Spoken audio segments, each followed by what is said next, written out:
Halo Sobat Sehat dimanapun berada, bersama lagi dengan saya di sini Dr. Ervan, dokter keluarga dan pengacara keluarga Anda.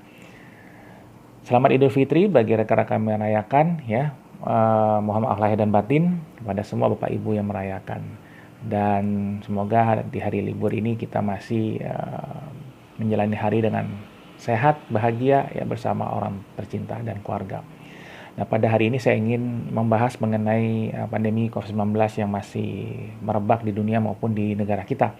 Bahkan kita kehilangan pemuka agama maupun salah satu pegiat media sosial dan aktivis kemanusiaan ya, Bang Bir Galuh Sinaga, rekan kita.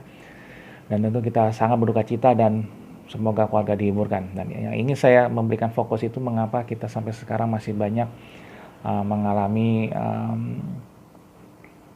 hal-hal seperti ini. Yang pertama sepertinya kita juga harus kembali lagi merefresh ya beberapa hal penting. Nomor satu yaitu terkait pemakaian masker ya. Masker seringkali tidak menutup hidung. Juga kita membuka masker ketika berbicara ya, ketika makan kita masih ngobrol dengan orang lain, harusnya jangan ya. Dan tetap harusnya jaga jarak ya. Dan tentu kebersihan tangan juga ya dengan cara cuci tangan yang benar ya. Sebisa mungkin dengan sabun, kalau tidak ada dengan hand sanitizer. Kalau mau pakai sarung tangan, harusnya sarung tangan sekali pakai saja ya. Yang sekarang banyak dijual yang murah-murah ya, yang plastik itu sekali pakai, jangan berkali-kali pakai sarung tangannya. Masker pun demikian. Kalau pakai masker kain pun harus dicuci ya, tiap kali dipakai, dan bagian luarnya nggak boleh dipegang-pegang ya. Oleh karena itu kalau masker sedang tidak dipakai ketika kita makan, harusnya dimasukkan ke dalam kantong plastik ya, yang bersih. Hal-hal sederhana seperti ini yang harus kita lakukan. Dan kemudian kapan kita harus curiga kita mengalami COVID ya. Yang pertama ketika suhu di atas 37 ya, karena 50% pasien COVID itu suhunya di atas 37 derajat Celcius. Dan ketika suhunya 38 derajat Celcius harusnya kita sudah konsultasi ke rumah sakit ya. Bahkan ketika kita sudah curiga, ketika masih 37 juga harusnya sudah konsultasi ke vaskes terdekat atau dokter terdekat ya. Apalagi kalau sudah 38 harusnya kita konsultasi ke rumah sakit, siapa tahu kita perlu rawat inap ya. Walaupun nanti tim dokter yang akan menentukan. Termasuk kita juga harus ukur saturasi oksigen ya. Kalau di bawah 96% ya, 95% saja itu harusnya kita sudah konsul ke dokter ya, atau rumah sakit atau tenaga kesehatan lainnya ya jika tidak ada. Oleh karena itu sebenarnya modalnya adalah pengukuran suhu ya dengan termometer, yang sekarang disarankan itu termometer digital ya, karena yang raksa, yang pakai air raksa itu selain agak susah penanganannya juga tidak memenuhi standar kesehatan lagi ya yang air raksa itu, tapi boleh saja tetap dipakai selama kita masih memiliki termometer itu, asal jangan sampai bocor raksanya.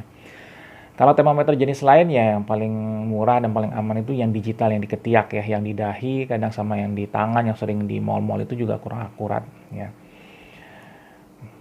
Masih lebih akurat sedikit yang di telinga ya, tapi yang paling mudah yaitu yang di ketiak saja, yang digital ya, itu juga cepat, dia akan berbunyi ketika suhunya sudah tercapai.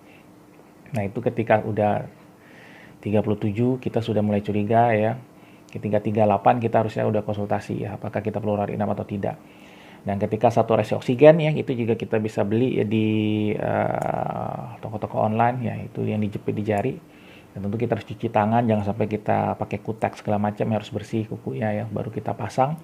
Nah, itu jangan sampai di bawah, tadi sudah saya bilang jangan sampai di bawah 96%. Kalau di bawah itu harusnya kita sudah konsultasi ke dokter rumah sakit. Jangan sampai kita terlalu terlambat ya. Dan kita bisa mengecek ini semua 2 kali sehari ya. Nah, oleh karena itu juga seringkali orang-orang ini juga pasien gitu ya,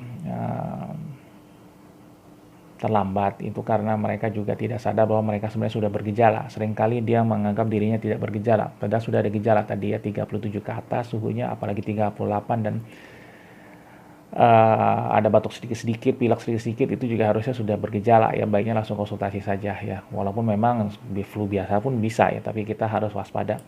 Jangan sampai kita terlalu pede ya, kita biarkan 3-5 hari begitu berlarut, apalagi sampai seminggu begitu demam, dan kita tangani sendiri karena takut ke rumah sakit, itu juga berbahaya ya.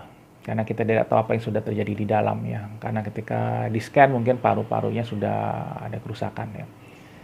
Nah, memang seringkali gejala yang lain juga ada seperti diare dan kehilangan penciuman dan gejala-gejala kulit juga ya, merah seperti alergi. Nah, keterlambatan itu yang juga menjadi masalah ya, karena sangat berbahaya ya, dan ketika sudah terlanjur terlambat itu yang sudah susah ditangani. Oleh karena itu sekali lagi saya tekankan, hati-hati kalau suhunya 38 derajat dan saturasinya 96% ke bawah, apalagi 95% ke bawah ya. 94 misalkan. Memang yang parah itu kalau sudah di bawah 92%. Tapi itu yang sudah parah. Tapi ketika dia sudah mulai agak turun, harusnya kita sudah mulai waspada ya. Jangan menangani sendiri. Kenapa? Karena bahkan seorang dokter pun tidak boleh menangani penyakitnya sendiri. Karena kita sering subjektif gitu loh ya.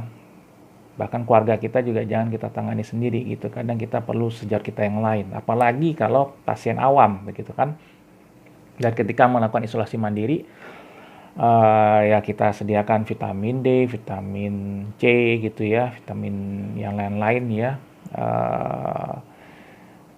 dan juga tetap berjemur gitu ya, tetap juga berolahraga asal jangan terlalu berat ya, juga dilihat dari kemampuan kita ya ketika isolasi mandiri itu.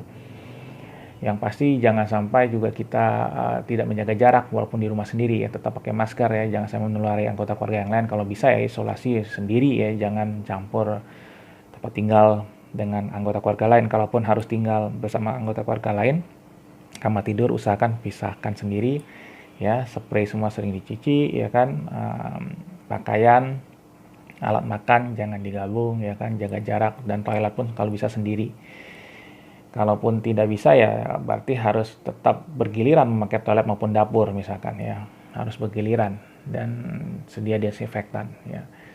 Hal-hal sederhana ya, termasuk ketika pulang pun baju langsung kita lepas dan rendam ke air sabun gitu ya, dan juga sol sepatu juga kita semprot dengan desinfektan sebisa mungkin ya.